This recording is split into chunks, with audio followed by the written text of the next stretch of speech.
మీరు ఇచ్చినటువంటి మీ వాగ్దానాలు మీరు చేయకుండా ఉంటే ప్రతిపక్షం చప్పట్లు కొట్టుకుంటూ కూర్చుంటుంది అనుకుంటున్నారా?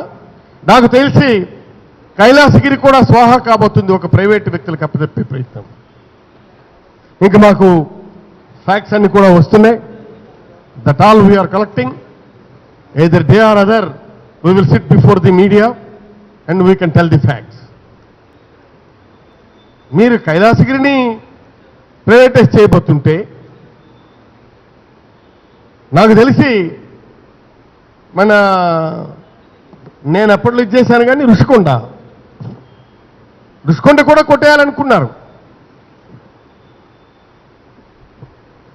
కైలాసగిరి ఈవేళ అమ్మకానికి నెగోషియేషన్స్ నడుస్తున్నాయి. ఎప్పుడు బాంబు పేలుతుందో తెలియదు. కాబట్టి ఇవన్నీ జరుగుతున్నాయి. వీటిల మీదని ఏదో ఒక రోజు మీరు ప్రజల ముందు నిలబడి గుంజీలు తీసి క్షమాపణ చెప్పాల్సినటువంటి రోజు వస్తుంది. ప్రభుత్వానికి అధికారమే పరమావధిగా పెట్టుకుని మీరు హామీలు ఇచ్చారు. మీరు చెప్పండి, ఏ హామీలు మీరు నెరవేర్చారు? ఒక్కటంటే ఒక్కటి, రైతుల రుణమాఫీ మేము చేశాం. మేము విజయయాత్ర అంటున్నా, నువ్వు రైతుల దగ్గర వచ్చి చెప్పా మాట. డ్వాక్రా రుణాలు ఇంతవరకు మీరు క్లియర్ చేయలేదు. బాబు వస్తే జాబ్ ఇస్తామన్నారు, మొన్న జాబులు ఊడిపోతున్నాయి. నెల అయ్యేపాటికల్లా మీరు మీ అకౌంట్స్లోకి నిరుద్యోగ భృతి చేరుతుందన్నారు. మీరు చేనేత కార్మికుల రుణాలు మాఫీ చేస్తామన్నారు. అన్నిటికంటే ముఖ్యంగా బెల్ట్ షాపులు పూర్తి క్లోజ్ చేస్తామన్నారు. నేను అడుగుతున్నాను, నేను ఆ రోజే చెప్పాను, అయ్యా మీకు తెలియట్లేదు, ఇది ప్రభుత్వమే మద్యం దుకాణాలు అమ్ముకుంటుంది, సారాయి అమ్ముకునే ప్రభుత్వంగా ముందుకు రాబోతుంది కనుక రేపొచ్చేది నారావారి సారా దుకాణం అని చెప్పి వస్తుందని చెప్పి నేను అప్పుడే చెప్పాను. మీరు నమ్మలేదు. రేపు రాబోయింది అదే కదా, చెప్పండి. కాబట్టి దయచేసి మేము ఇవన్నీ పక్కన పెడితే ఫెయిల్యూర్ అన్నటువంటిది చెప్పుకుంటూ పోతే చాలా క్లియర్గా మీరు ఇచ్చినటువంటి హామీలు, మీరు ముఖ్యమంత్రి అయిన తర్వాత on the floor of august house 13 railway జోన్తో సైతం 13 హామీలు for the development of Visakha హామీలు, శాసనసభలో ఇచ్చిన హామీలు. It is on record. Chandrababu Naidu గారు, మీరు దబాయిస్తామంటే కుదరదు. ఇట్ ఈజ్ ఆన్ రికార్డ్, శాసనసభ రికార్డులో ఉంది. అయితే వాడు జనం ముందు నిలబడి చెప్పిందే మీరు వదిలేస్తుండేటప్పుడు శాసనసభలో ఎవడీలు చూస్తాడనేటువంటి నమ్మకం మీకు. కాబట్టి ఇవన్నిటిని కూడా మీరు నెరవేర్చండి. మీరు జనం ముందుకు రండప్పుడు సంతోషిస్తాం. ఎట్టి పరిస్థితుల్లో కూడా మీరు చూడబోతున్నారు వస్తున్నటువంటి ఈ ఎన్నికలు, లోకల్ బాడీ ఎన్నికలు ఖచ్చితంగా వైఎస్ఆర్ కాంగ్రెస్ పార్టీ విజయ కేతనాన్ని ఎగరవేస్తుంది. అందులో ఎవరు రెండో ఆలోచన పెట్టుకోవాల్సినటువంటి అవసరం ఏమి లేదు. మేము గడిచిన ఎన్నికలలో పార్టీ క్షేత్రస్థాయిలో పార్టీ నిర్మాణం వీక్గా ఉందన్నటువంటి ఆలోచన మాకు వచ్చినటువంటి ఫ్యాక్టర్స్లో ఇది ఒక ప్రధానమైనటువంటి ఫ్యాక్టర్. కాబట్టి ఇప్పుడు పార్టీ నిర్మాణ క్రమంలో డిఫరెంట్ లెవెల్స్ ఆఫ్ హైరార్కీస్ను ఎస్టాబ్లిష్ చేసుకొని బూత్ కమిటీల దగ్గర నుంచి ప్రధానమైనటువంటి కమిటీల వరకు కూడా ఈ నిర్మాణ కార్యక్రమంలో ముందుకు వెళ్తున్నాం. ఒక సైంటిఫిక్ అప్రోచ్తో వెళ్తున్నాం. వాళ్ళకి కమిటీలు వేయడమే కాదు, వాళ్ళకి జాబ్ చార్ట్ ఇవ్వటం, లక్ష్యాలను నిర్దేశించటం, అటువైపుగా పార్టీ శ్రేణుల్ని యంత్రాంగాన్ని నడిపించే ప్రక్రియలో ఈనాడు మొత్తం ఈ విశాఖపట్నం కార్పొరేషన్కి సంబంధించి సమీక్షలు చేయడం జరిగింది. దాని గురించి ఇప్పుడు మన విజయసాయిరెడ్డి గారు ఆల్రెడీ మీకు ఎక్స్ప్లెయిన్ చేశారు. ఎంపీలందరూ కూడా వెళ్ళి రైల్వే మినిస్టర్ని కలిశారు. ఇది చాలా ఇప్పుడు మనకి బైఫ్రికేషన్ జరిగిన తర్వాత Visakhapatnam, Vijayawada most important railway zones. అందులో Visakhapatnam having its own prominence.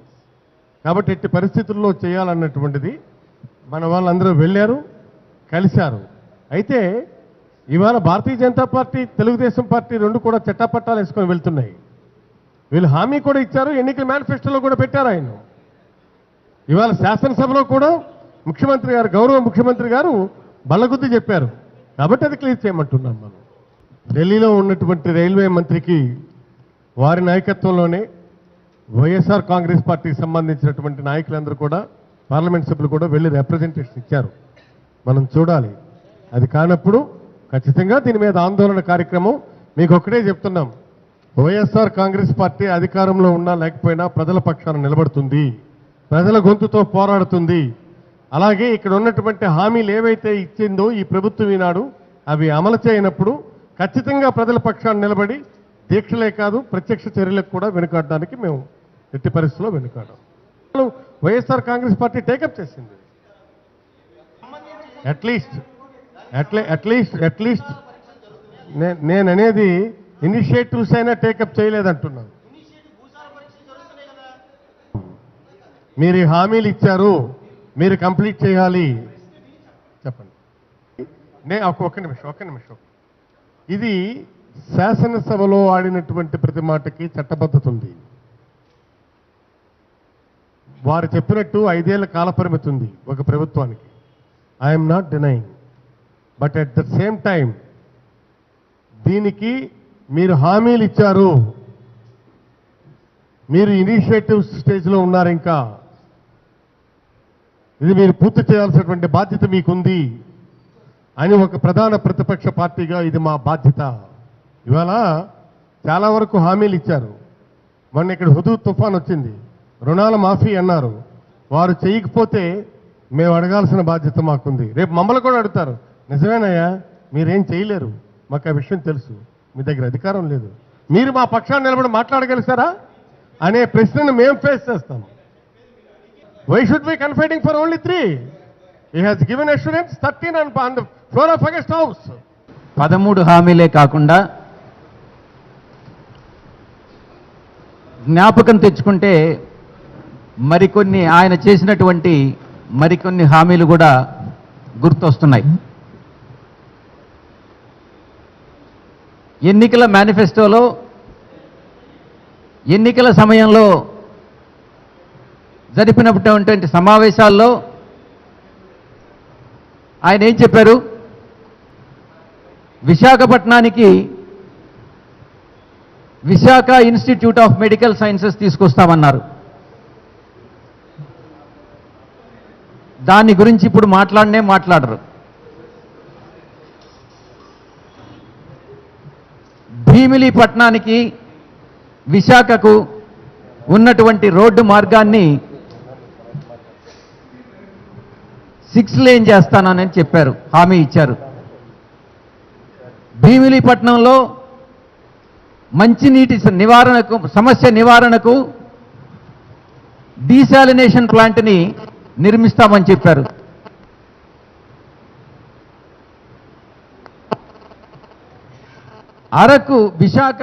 అరకుకి ఒక అద్దాల రైలుని వేస్తామని చెప్పి హామీ ఇచ్చారు.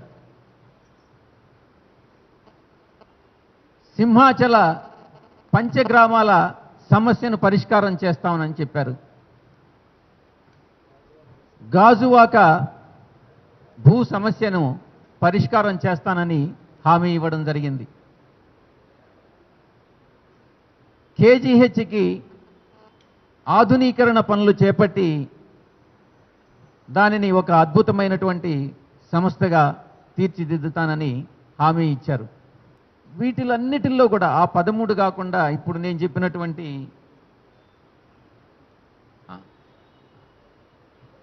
విశాఖపట్నాన్ని ఈ బుద్ధిస్ట్ ప్లేసెస్ అన్నిటినీ అనుసంధానం చేస్తూ ఒక టూరిస్ట్ హబ్గా తీర్చిదిద్దుతానని హామీ ఇవ్వడం జరిగింది. ఈ హామీల్లో కనీసం ఒక్క హామీ గురించి కూడా 1 సంవత్సర కాలం పూర్తి చేసుకున్న తర్వాత కూడా దాని గురించి చర్చించినటువంటి సందర్భాలు కూడా లేవు అన్నటువంటిది మనం ప్రజలందరికీ తెలియజేయాల్సినటువంటి, మీడియా ద్వారా తెలియజేయాల్సినటువంటి అవసరం ఉంది. వీటినన్నిటినీ కూడా ఎత్తి చూపి ప్రజలకు తెలియజెప్పి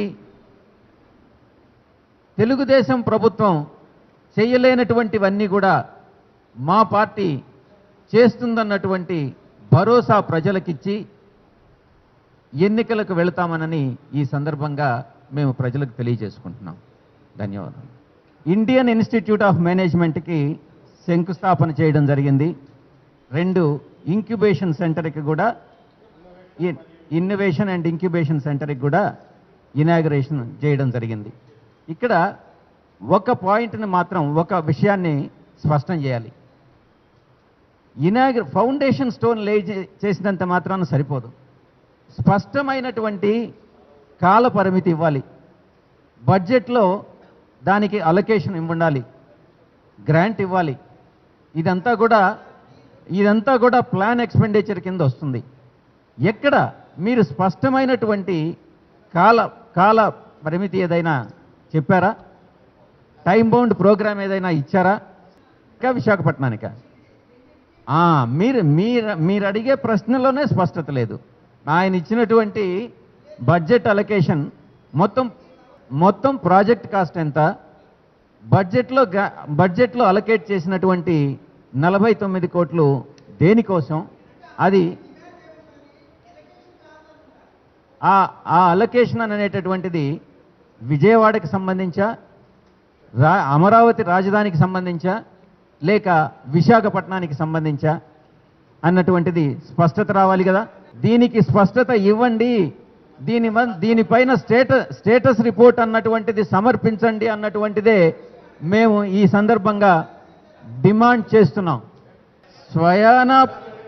స్వయానా ప్రధానమంత్రి గారే విశాఖపట్నాన్ని సందర్శించి 1000 కోట్ల రూపాయలు గ్రాంట్ చేయడం జరిగింది. దాంట్లో ఇప్పటి వరకు నాకు తెలిసి 600 చిల్లర కోట్లు మాత్రమే రిలీజ్ చేయడం జరిగింది. దానిపైన మీరు ఏ చర్యలు తీసుకున్నారు? ఏ రకంగా ఖర్చు పెట్టారు? మీకు ప్రజల నుంచి వివిధ సంస్థల నుంచి విరాళాలు సేకరించారు. దాన్ని ఏ రకంగా వినియోగించారు? ఎంత దుర్వినియోగమైంది? ఇవన్నీ కూడా వివరాలను సమర్పించమని చెప్పి మేము డిమాండ్ చేస్తున్నాం.